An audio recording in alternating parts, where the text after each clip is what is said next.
Hey, how's it going, everyone? This is Dominick from the Comic Book Report YouTube channel doing another guest review for Organic Price Books.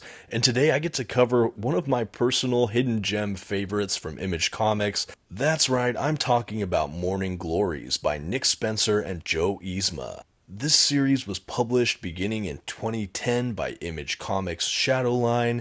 The volume itself today is an oversized hardcover edition with nice glossy print paper stock collecting Morning Glories issues 1 through 12. This 352-page book is a masterpiece in my opinion. I had a ton of fun revisiting this series. I know that Nick Spencer is the writer, and it's illustrated by Joe Eisma throughout, and the art is absolutely fantastic. Now we'll go ahead and transition to just looking at the dust jacket in greater detail. So this is the deluxe collection, the oversized collection. This again collects those first 12 issues, which make up the first two trade paperback collections. I had the trades back in the day as well. Those were also made really nicely. The dust jacket quality is some of the best I've ever seen. It's a nice, thick, glossy dust jacket, and honestly, the hardback as well is made just outstanding. It is really a thick hardcover book. You'll see what I mean when I remove the dust jacket so you can take a look at the hardcover itself. They tried to model it after a kind of yearbook, and they did that really intentionally, and I think it really pulls it off when you take a look at the actual hardcover. What a fun feature to add to this collection, and something that shows a lot of care in this release, which I sincerely appreciate. As you can see, there's also some artwork on the end pages of this hardcover. The first end pages are the main 6 characters in the book, the main 6 kids from the Morning Glories class we're introduced to in the beginning of this volume. The back end pages you'll see toward the end of the video are basically ads for other Image releases, but it's still a fun feature. You don't always see art on those end pages, so I like that feature, thought it was pretty fun. And after we take our look at that dust jacket, I can finally transition to the hardback itself. You can clearly see what I'm talking about when I said this is modeled to look exactly like a yearbook. Pretty impressive. There's no real art on this other than the kind of embedding or embossing of that logo at the front cover. But again, it feels like a yearbook, and I liked that touch. It automatically made me feel super immersed into this world already when I got my hands on it. I don't have a ton of books like this. Very cool. And now that we've checked out the exteriors of the book, I wanted to do a quick image of the binding. It is a glued binding, which was a little surprising to me given all the other care that obviously went into this printing, but I think the binding is still really solid. I had 0 issues with mine, and overall, I just think that this deluxe collection was very well made and one I'm super happy to have in my collection. Okay, and now we're going to venture into the book proper, and I'll do my best to avoid major or any kind of spoilers where I can with this book. Because of the nature of this book, there is a lot of mystery and intrigue, so I will jump around a bit as far as the video clips right now, but I want to give you a little bit of a primer to see if you would enjoy this series for yourself. I know at the beginning of this video, I called this more or less a masterpiece, and I know that that might be a polarizing comment for many, especially those that might have read this book and not shared my opinions. But I do think that this is really an underrated book that I would love to see more readership for and more discussion for. Now, I do want to provide a little bit more context to this series before we really discuss it, and that really is that this series came out beginning in 2010, like I mentioned, and it ran for about 50 issues before it went on more or less an indefinite hiatus.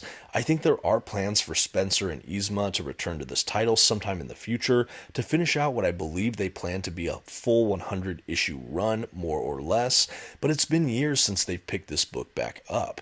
Right now, the first, I think, 30-something issues are included across 3 of these deluxe collections, but you can get all, I think, 50 issues across the trade paperbacks if you're interested in collecting this title in physical form outside of the single issues. And after seeing this deluxe collection, I'm definitely interested in pursuing the other releases. I thought it was really important to vocalize the kind of context about this series so that you guys are all aware that this series hasn't officially finished yet, and where they've collected through in these deluxe editions versus the trade paperback collections. Switching over to a general synopsis as to what this series is really about, basically in the world there is a prestigious kind of boarding school that is only for the hyper elite and those chosen to be entered into it. It's called the Morning Glories Academy, and allegedly it has all of the upper crust, most pioneering of the future, kind of bright genius level students, teenagers, things like that.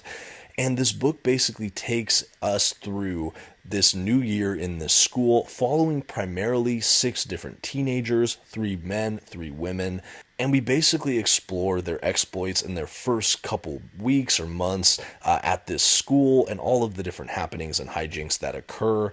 We're also treated narratively to a lot of flashback sequences that give us a lot more insight into the main cast of characters and some of the faculty, which serve as sort of the secondary characters in this book, as well as sort of the antagonists. And we also have a couple other students from different years and a couple other characters that pop in and out, whether at the present day at the school or in flashback sequences. But here's the wrinkle. Morning Glories Academy is not like any other prestigious boarding school. A lot of terrible, awful things happen here. It's not uncommon to see gruesome murders, horrible plots, and just psychotic faculty and students all about the grounds. And that's not even touching the surface on the main 6 characters who have their own checkered past and backstory that are revealed through those flashbacks. I think a great way to sum up this series is to compare it to the television series Lost. This was a very popular show at the time, a little over a decade ago, and one of my personal favorite TV shows, which is probably why I gravitated to and loved this comic book series so much. The narrative mechanics are very similar as far as following an ensemble cast of characters and going into their personal lives and motivations and character development through the use of flashbacks that were treated to, following primarily one character in each flashback per episode or issue in this case. Also, a lot of the central storytelling is wrapped around a ton of mysteries and thrillers. It's not uncommon to have about 1,000 questions with only 1 or 2 being answered as we go.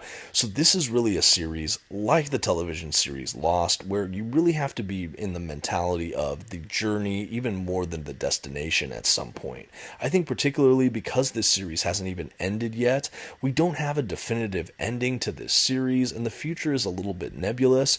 But I think if you were to write off the series because of that, you miss one heck of a ride in these early issues. We get some great characters that are fully defined, and we get to explore more and more of them. And they're layered in the same way, kind of like that iceberg analogy, where there's everything we're seeing, and then there's everything under the surface that's either hinted at or slowly revealed, both in the characters, the settings, and some of the secondary characters as well. And I just think it's really masterfully done. I think even within these first 12 issues, within the first maybe issue or 2, you can get a really good sense of what this series is about and whether or not you would really like it or if it's for you. Again, this might as well have been written for me because I love the kind of mystery, intrigue, borderline supernatural or paranormal or what is even happening here, maybe some sci-fi elements, all included. It always has me asking kind of what is happening. There's a lot of psychological thriller elements. There's a fun dash of teenage drama. And we have a lot of precocious teenagers that seem well beyond their years and are super fascinating with how they interact with the world, each other, and even themselves and their own past. I'm doing my best to provide a good synopsis and feel for this story without giving away many spoilers here, just because I want you to experience this for yourselves if this looks like something you'd be interested in. And because the central mysteries are a huge part of what drives the story, I don't want to spoil an ounce of that where I can avoid it. I again want to reinforce as well, this is very character rich. The way the storytelling unfolds as well with those flashback sequences allows for a lot of just character development, and I enjoy seeing it. I think that the characters, even by the end of these 12 issues, are pretty well defined, and I am compelled to keep reading.